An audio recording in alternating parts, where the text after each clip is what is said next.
What industries or companies do you believe should be targeted for unionization under EFCA? And will card checks survive in the final bill? First of all, I think every workshop ought to have a union in it, because I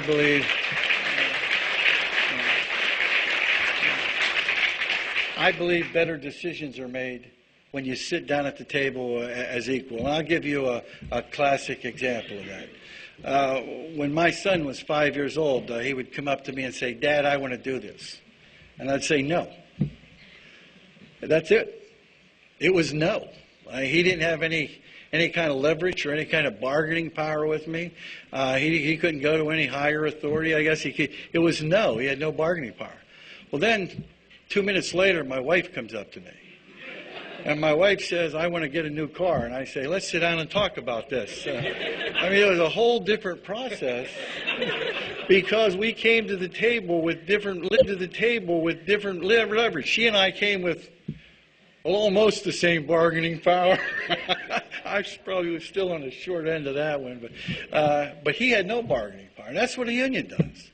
One worker against an employer, it doesn't matter how right you are or how righteous you are. You have no ability to do anything. But no matter what the group is, if you have people are sitting down and they're working, first of all, we can work together more effectively. We can create partnerships where we really do take on who I consider to be the people or the opponents that we have to beat. And second of all, better decisions get made. Or you can look at it a different way. You could try to legislate every issue so that every health and safety issue could get legislated. Now, that would be a real mess, wouldn't it? Because you couldn't create a one-size-fits-all in every place. Collective bargaining allows everybody to tailor every decision or every problem they have for the best for those two parties. And so it's a great solution, and I think it ought to be in every industry and in every workplace. Would you be willing to accept a compromise that drops card check but maintains binding arbitration? If the person that asked the question has the power to do that, come on up, and I'll bargain with you. Elsewise, I make it a habit of not bargaining in public. Thanks to the hold on TSA Director nominee Errol Southern, labor relations has been inserted into the controversy over the Detroit airplane bombing scare. How would allowing TSA workers to bargain collectively affect security? Well, if you listen to Senator DeMint, it would have an adverse effect on security. But I make the case that his hold on having a leader for TSA is actually lessening security in this country, because they have an interim leader. They have an interim leader, but they don't have a leader for TSA, and I think that has an adverse effect.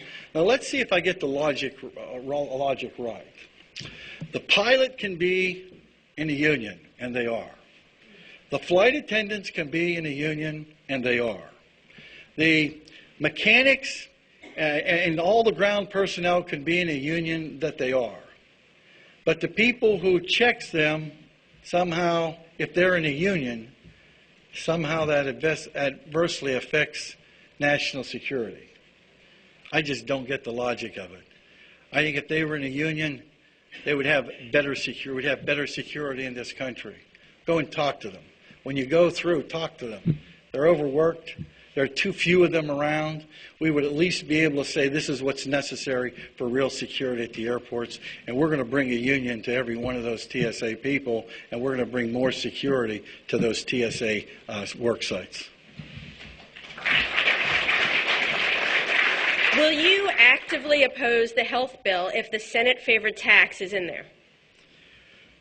We are working diligently. We've been working for decades right now to try to get a health care bill passed in this country for decades. And we're not about to stop now. I'm not about to speculate on what's going to be in that bill or what's not going to be in the bill. The Senate bill, from our point of view, is inadequate. It does not deserve the support of working men and women.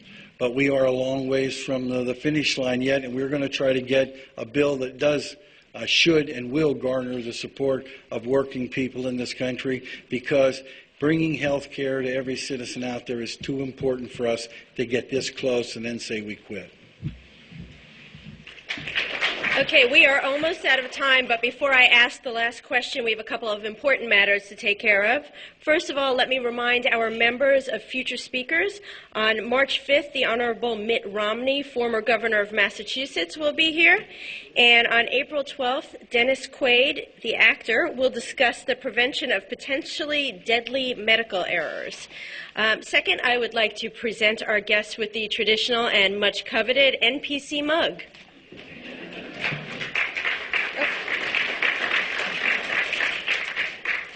Thank you. You're welcome. We're only going to give you half a cup of coffee because your speech went over 25 minutes. If you'd have gave me a full cup of coffee, it would have gone an hour. Okay, so you're meeting with the president this afternoon. What will you be telling him? We'll be talking about the weather, about this weekend's football games, about who we think is going to win the Super Bowl, health care, and a couple of other things.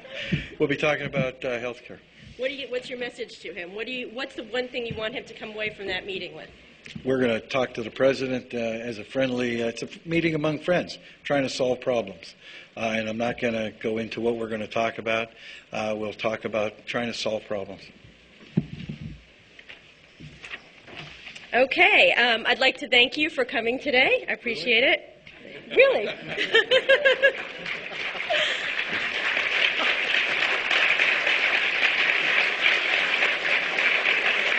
I'd also like to thank National Press Club staff members Melinda Cook, Pat Nelson, Joanne Booz for organizing today's lunch. Also, thanks to the NPC Library for its research. The video archive of today's luncheon is provided by the National Press Club's Broadcast Operations Center. Our events are available for free download on iTunes as well as on our website, and non-members may purchase transcripts, audio, and videotapes by calling 202-662-7598 or emailing us at archives@press.org. For more information about the National Press Club, please go to our website at www.press.org. I thank you, and we are adjourned.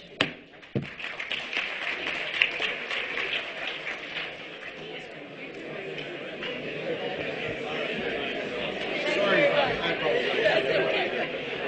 No one's voting on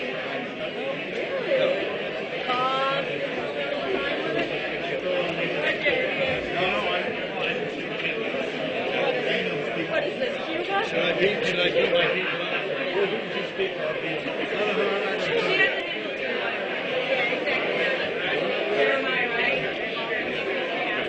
Oh, yeah. You first.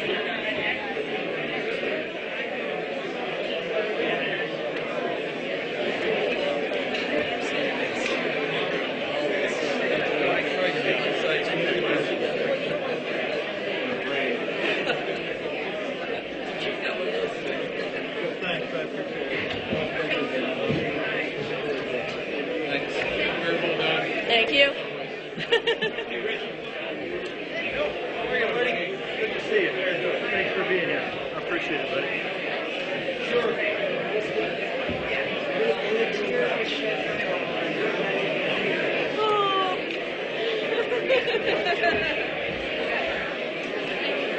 You have a good time today, Bob?